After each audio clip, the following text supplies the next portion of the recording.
Welcome back to our YouTube channel APC academy.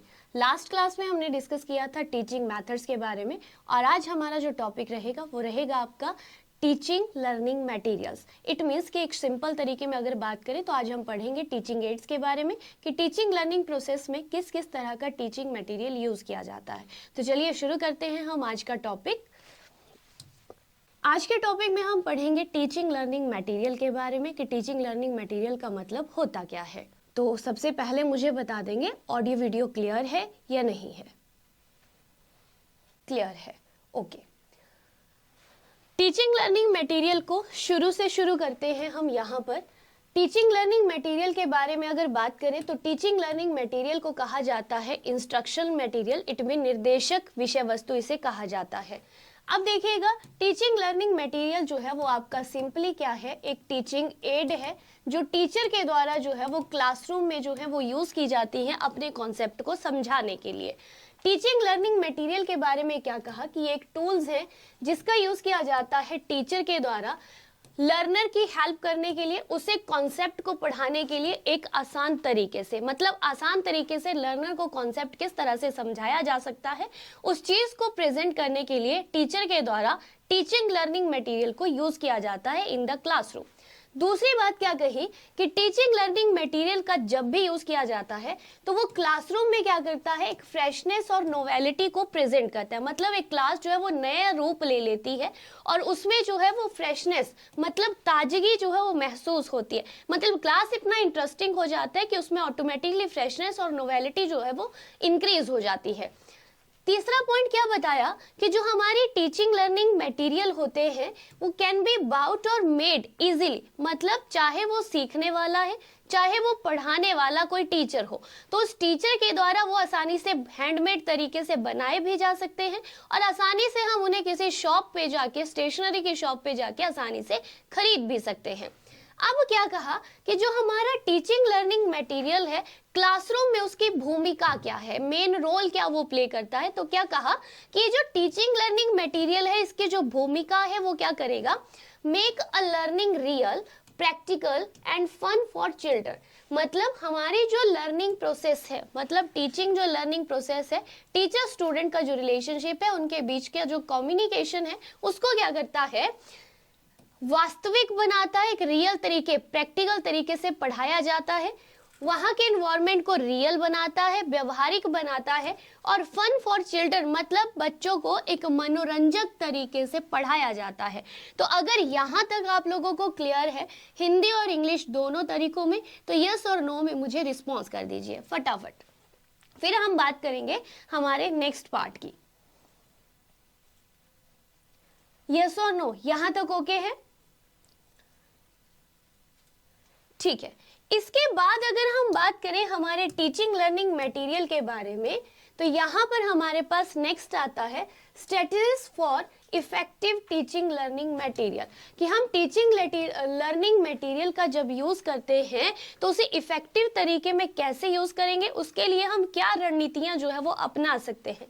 तो पहली बात क्या कही कि जो लर्नर है, सीखने वाला है, must be able to handle the TLMS themselves, मतलब वो खुद जो है टीचिंग लर्निंग मटेरियल को हैंडल करने में एबल होना चाहिए। इट मीन्स सपोज करो कि आप बच्चे के पास कॉन्सेप्ट पढ़ाने के लिए जा रहे हैं, आपने कोई मॉडल यूज किया है तो उस मॉडल को वो आसानी से हाथ में पकड़ने, उन चीज़ों को पॉइंट आउट करने में एबल होना चाहिए। मतलब मॉडल इतना भी बड़ा ना होना चाहिए कि बच्चे के हाथ में वो चीज़ जो है वो आप आसानी से जो है प्रेजेंट नहीं कर पाते हैं, ठीक है।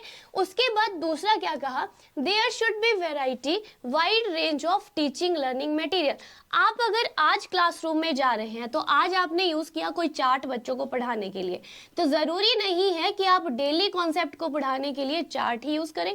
कल को आपके पास कोई और टीचिंग लर्निंग मटेरियल जो है वाइड रेंज में अवेलेबल होना चाहिए। इट मीन्स कि अगर आज आपने चार्ट यूज किया है तो कल आप उसकी जगह कोई मॉडल यूज कर सकते हैं, हम जो है वो फ्लो चार्ट यूज कर सकते हैं। कोई भी टीचिंग अदर मटेरियल जो है वो कॉन्सेप्ट को पढ़ाने के लिए अलग अलग तरह से यूज किए जा सकते हैं। तो वो भी एक इफेक्टिव तरीका है अपने TLMS को अच्छी तरह से यूज करने और उनको इफेक्टिव तरीके में प्रेजेंट करने का। उसके बाद नेक्स्ट वन है adapt TLMS to suit learners ability और बैकग्राउंड। जब भी आप टीचिंग लर्निंग मटेरियल का यूज करें तो इस बात का जरूर ध्यान रखें कि जो सीखने वाला है, जो इंडिविजुअल है, जो लर्नर है, उसकी एबिलिटी और उसका जो बैकग्राउंड है, मतलब उसके अंदर सीखने की कितनी क्षमता है और किस लेवल तक, इजी टू टफ लेवल तक आप किस तरह से टीचिंग लर्निंग मटेरियल को प्रेजेंट कर रहे हैं, ये सारी चीजों का आप जो है वो ध्यान रखें इंडिविजुअल डिफरेंस के आधार पर। उसके बाद क्या कहा, reasonable sizes teaching aid should be used to that learner should not strain their eyes to see।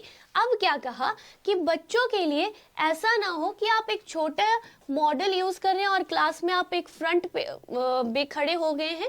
मान लो कोई टीचर है, क्लास में आया और उसने आज एक मॉडल या कोई चार्ट बना के लाया, तो चार्ट में चीजें जो है वो इस तरह से विजिबल तरीके से अवेलेबल होनी चाहिए कि पीछे बैठे जो बच्चे हैं उनको भी वो आसानी से उन चीजों को देख पाए, उन्हें जो अपनी आंखें बड़ी ना करनी पड़े या उनको बार बार चीजों को देखने के लिए ऊंचा ना होना पड़े या अपनी आंखें जो है बार बार झपकनी ना पड़े। ठीक है, तो ये भी क्या है, आपको एक अच्छी स्ट्रेटेजी यूज करनी है अपने टीचिंग लर्निंग मटेरियल को अच्छी तरह से प्रेजेंट करने के लिए। उसके बाद क्या कहा कि teaching learning material should be adopted to the understanding and level of the class। क्या कहा कि TLMS को कक्षा की समझ और स्तर के अनुसार अपनाया जाना चाहिए। मैंने आपको लास्ट पॉइंट में बताया कि इंडिविजुअल बेस पे जो इंडिविजुअल डिफरेंस है उसको ध्यान में रखते हुए ही टीचर को अपने टीचिंग लर्निंग मटेरियल को क्या करना चाहिए, प्रेजेंट करना चाहिए, क्योंकि हर बच्चे का जो ब्रेन कैपेसिटी होती है या अंडरस्टैंडिंग लेवल होता है वो सबका इक्वल लेवल का नहीं होता है। हर क्लास में अलग अलग लेवल के बच्चे आते हैं और अलग अलग अंडरस्टैंडिंग लेवल उनका होता है, तो उन बच्चों को इंडिविजुअल लेवल पे ध्यान में रखते हुए अपना टीचिंग लर्निंग मटेरियल जो है वो प्रेजेंट किया जाए ताकि वो इफेक्टिव वे में क्लासरूम में प्रेजेंट भी हो सके। क्लियर है यहाँ तक? तो यस और नो में मुझे फटाफट रिस्पॉन्स कर दीजिए।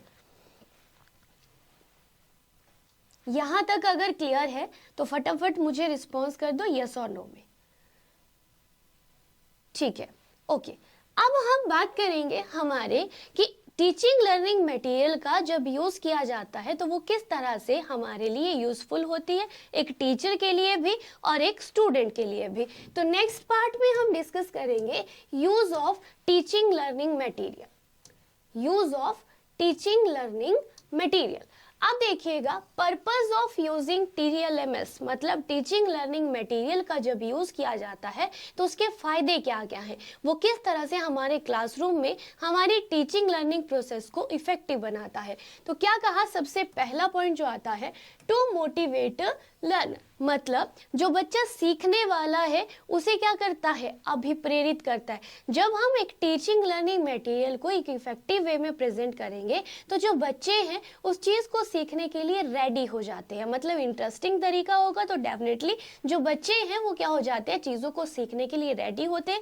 रेडी होने के साथ साथ वो क्या होते हैं, उस चीज को सीखने के लिए उसके प्रति मोटिवेट भी होते हैं, अभिप्रेरित भी होते हैं। दूसरा पॉइंट आता है to help longer retention of information.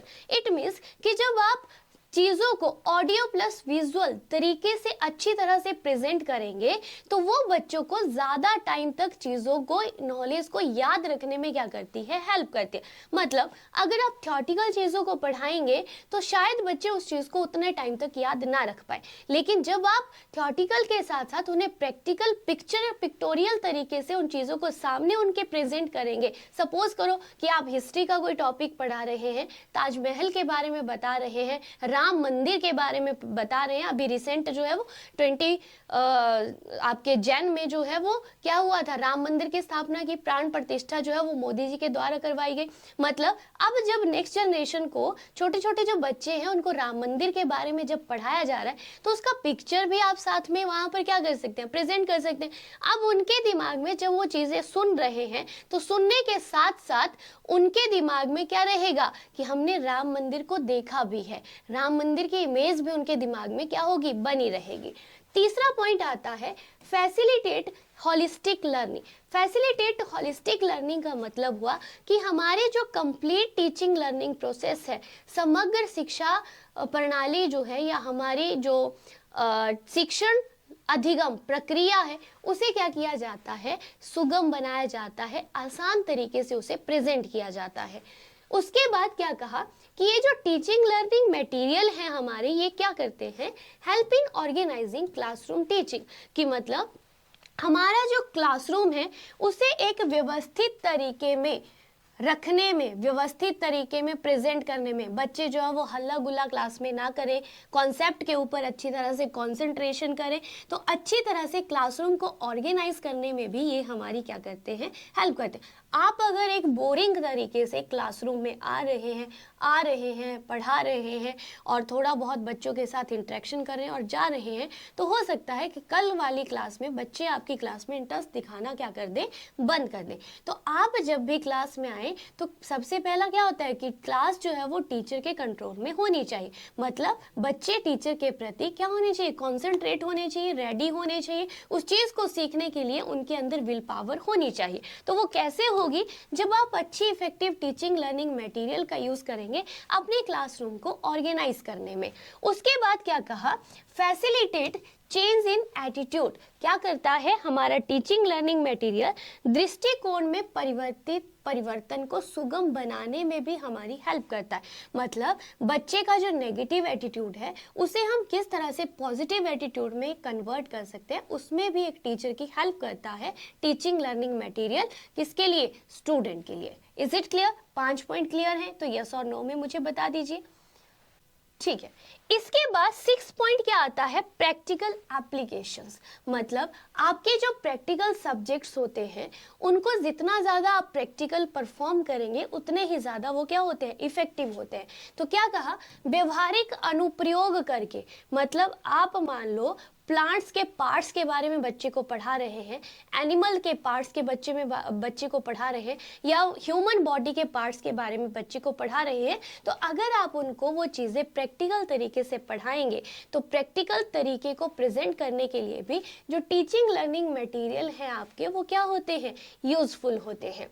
ठीक है, मेकिंग लर्निंग फन, मतलब एक हम यूज करते हैं ना प्लेवे मेथड, बच्चों को खेल खेल में सिखाने के लिए हम क्या करते हैं, एक फनी मॉडल्स या फनी मटेरियल जो है वो यूज करते हैं बच्चों को चीजों को सिखाने के लिए। तो वो क्या है कि सीखने को मनोरंजक बनाना, इंटरेस्टिंग बनाने के लिए भी टीचिंग लर्निंग मटेरियल हमारे क्या होते हैं, यूजफुल होते हैं।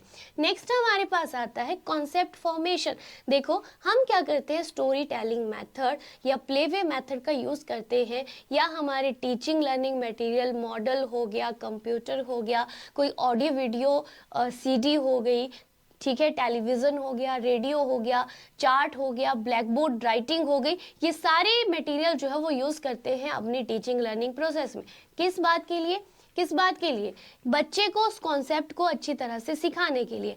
अब देखो जब हम बच्चे को थर्स्टी क्रो के बारे में पढ़ाते हैं तो हम उसे एक पिक्चर फॉर्मेशन जब दिखा रहे हैं तो वही कहानी जब हम उससे बाद में सुनेंगे, ठीक है, तो वो दिमाग में उसके शब्दों के साथ साथ वो पिक्चर भी क्या होगी, अवेलेबल होगी। तो वो क्या कर रहा है, अपने बेस पे उस कॉन्सेप्ट फॉर्मेशन को करने के वो क्या हो चुका है, योग्य हो चुका है। तो बच्चे को कॉन्सेप्ट फॉर्मेशन प्रेजेंट करने में भी ये जो टीचिंग लर्निंग मटेरियल है वो हमारी क्या करता है, हेल्प। हमारी मतलब टीचर्स की क्लासरूम में अपने स्टूडेंट्स के लिए ये हेल्प करता है। इज इट क्लियर, पर्पस और uses of teaching learning material clear है, यस और नो।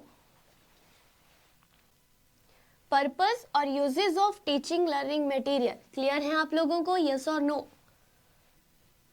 ठीक है, अब देखिएगा हमारे पास जो टीचिंग लर्निंग मटेरियल है वो कितनी तरह के होते हैं। जो नेक्स्ट पार्ट हमारा आता है वो है आपके पास types of teaching learning material.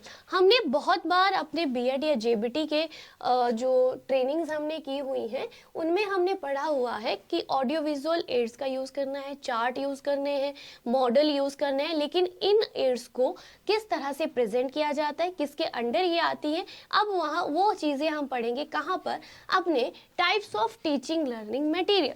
कि टीचिंग लर्निंग मटेरियल जो है वो सिंपली कितने तरीकों का होता है। तो आपने ये ध्यान रखना है टीचिंग लर्निंग मटेरियल जो है वो ब्रॉडली 3 कैटेगरीज में डिफाइन किया जाता है। अब 3 कैटेगरीज जो उसकी अवेलेबल है उनमें हमारे पास सबसे पहला आता है audio teaching learning material. Audio का मतलब हुआ जिनको सिर्फ हम क्या कर सकते हैं, सुन सकते हैं, मतलब जिनको सिर्फ सुना जा सकता है, देखा नहीं जा सकता। ठीक है, दूसरा हमारे पास आता है विजुअल TLMS।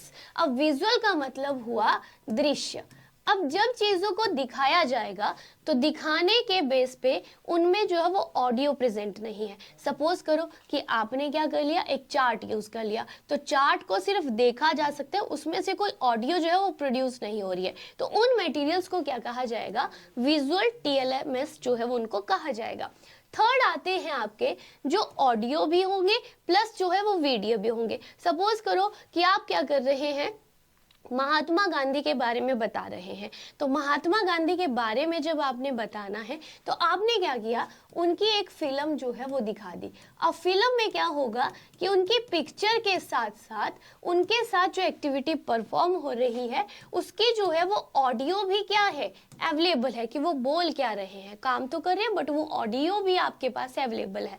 तो वो क्या है आपके पास, ऑडियो विजुअल टीचिंग एड्स या टीचिंग लर्निंग मटेरियल भी हम इसे बोल सकते हैं। ठीक है, अब देखिएगा सबसे पहले जो हम डिस्कस करेंगे वो है हमारी ऑडियो TLMS। अब ऑडियो TLMS जो होती हैं हमारे पास, वो क्या कहा, this TLMS primarily stimulate the hearing sense of learn, मतलब जो उसके सुनने की शक्ति होती है, जो उसकी हियरिंग सेंस होती है, उसे क्या करती है, वो स्टिमुलेट करती है, उसे बढ़ाती है।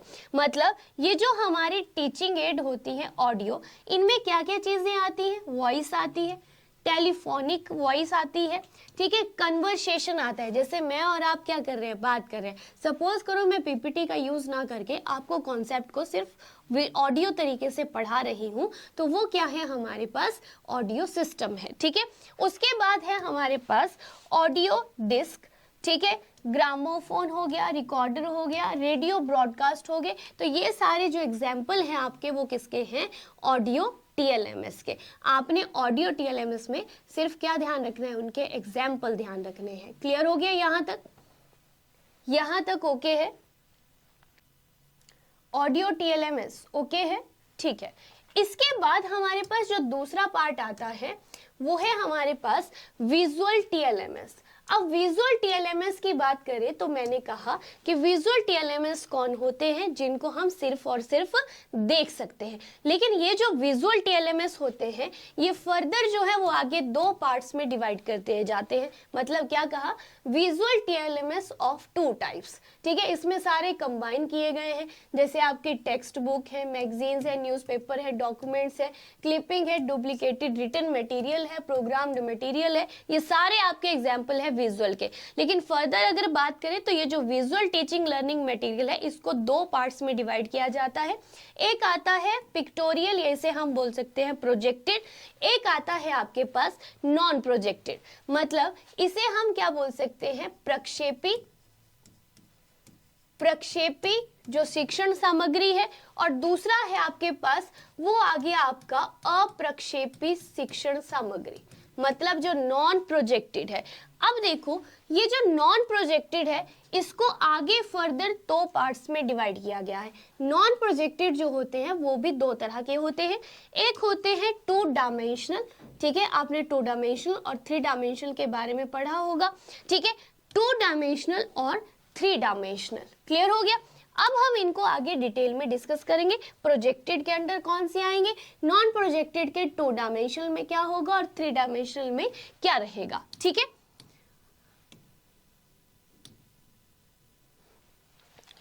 यहां पर हमारे पास जो सबसे पहले आता है वो है आपका नॉन प्रोजेक्टेड 2 डायमेंशनल, ठीक है।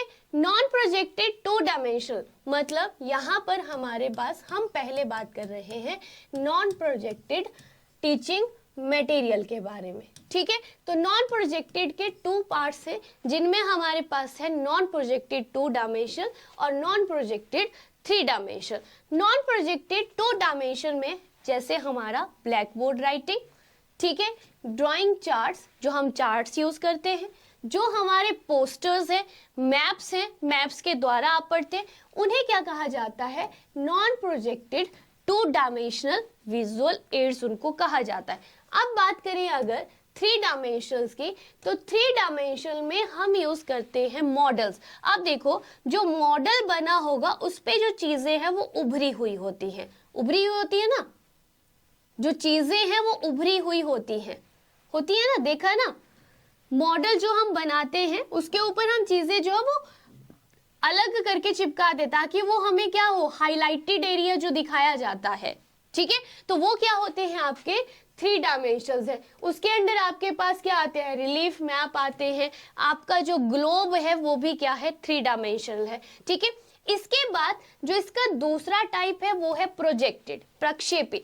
इसके अंदर क्या आता है? इसके अंदर आता है, it include slide, film strips, overhead projected, microfilm और माइक्रोकार्ड। अगर हम बात करें अपनी पीपीटी की, तो ये क्या है? एक प्रोजेक्टेड विजुअल मटेरियल है। मतलब मैंने क्या किया कि एक पीपीटी बनाई और आपके सामने उसे क्या कर दिया? प्रेजेंट कर दिया। और मैं क्या कर रही हूं यहाँ पर इन स्लाइड्स का यूज करके, मतलब ये जो स्लाइड्स है वो इस तरह से मैं आपके पास क्या कर रही हूँ, इनको प्रेजेंट करें। और जब मैं स्लाइड्स को विदाउट ऑडियो जो है वो आपके सामने प्रेजेंट कर रही हूँ, तो उसको क्या कहा जाएगा? विजुअल प्रोजेक्टेड मटेरियल उसे जो है वो कहा जाता है। बोलिए, क्लियर है?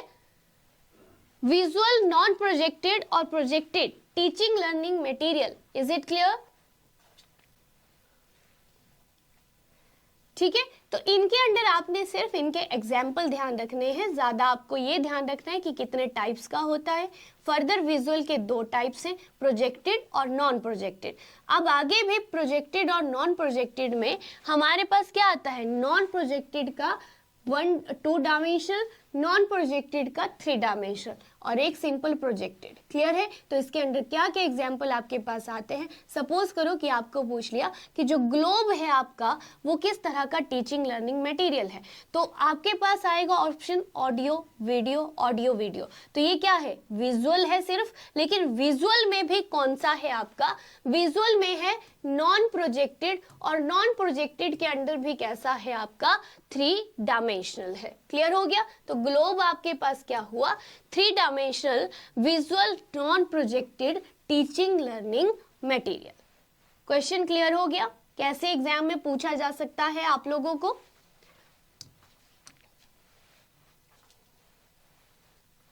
ठीक है। इसके बाद हमारे पास जो नेक्स्ट पार्ट आता है, लास्ट वन, वो है आपका audio plus video teaching learning material. ठीक है, ऑडियो प्लस वीडियो। अब देखो, जिसमें ऑडियो भी होगा और विजुअल भी होगा, वो teaching learning material as comparison to audio या वीडियो पर्टिकुलरली वो ज्यादा इफेक्टिव होता है आपका ये वाला। ठीक है, जिसमें ऑडियो भी है और वीडियो भी है। मतलब जो कॉन्सेप्ट पढ़ाया जा रहा है उसके लिए ऑडियो तो अवेलेबल है ही, लेकिन उस चीज को पिक्टोरियल तरीके में साथ में प्रेजेंट भी किया जा रहा है। अब देखिएगा यहाँ पर which uses both auditory and visual senses, मतलब जहां पर हम विजुअल और ऑडिटरी सेंसेस दोनों का एक साथ यूज करते हैं। ठीक है, टू एनहांस, किस चीज को बढ़ाने के लिए? अधिगम को बढ़ाने के लिए, सीखने की कैपेसिटी को बढ़ाने के लिए यूज किया जाता है। दिस इंक्लूड, अब इसके अंदर क्या क्या आता है? मोशन पिक्चर्स आती है। मोशन पिक्चर फिल्म का मतलब हुआ कि जो चीजें क्या हो रही हैं, रोटेट भी हो रही हैं, मतलब मूव भी कर रही हैं, विजुअल भी हैं, और साथ में वो क्या कर रही हैं, ऑडिबल तरीके में प्रेजेंट भी हो रही हैं।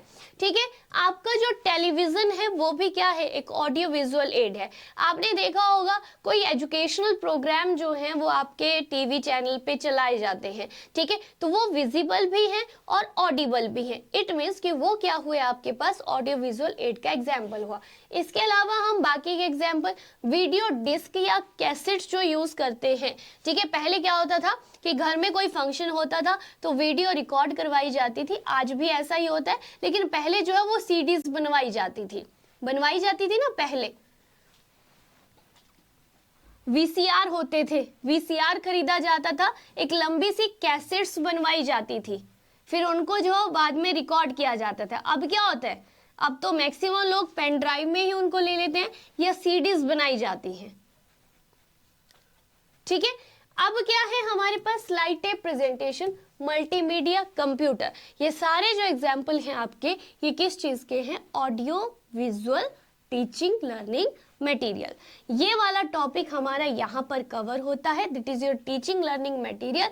यहाँ पर हमने डिस्कस किया इसका मीनिंग, इसके यूजेस, इसके लिए कौन कौन सी स्ट्रेटजीज आप यूज कर सकते हैं उनको और ज़्यादा इफेक्टिव बनाने के लिए। आपके जो टीचिंग लर्निंग मटेरियल है वो किस किस तरह के होते हैं। यहाँ तक अगर आपको क्लियर है तो आप यस और नो में मुझे यहाँ पर रिस्पॉन्स कर सकते हैं, फटाफट बता दीजिए। डन है यहाँ तक?